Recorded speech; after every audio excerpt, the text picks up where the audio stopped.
मालेगाव शहरात पुन्हा एकदा संतापजनक आणि मन हेलावून टाकणारी घटना उघडकीस आली आहे.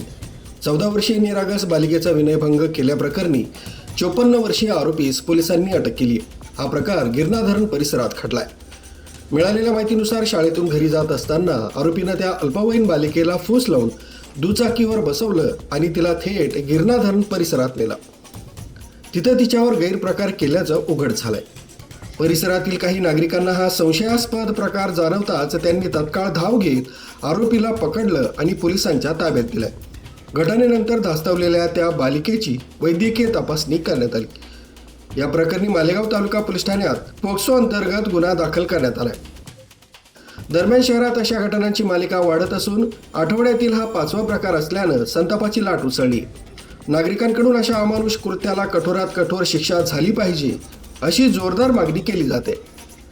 निरागस मुलींवरील वारंवार होणाऱ्या घटनांनी शहरातील पालकवर्गात भीतीचं वातावरण निर्माण झालंय. मुलींच्या सुरक्षेबाबत गंभीर प्रश्नचिन्ह उभे राहिले.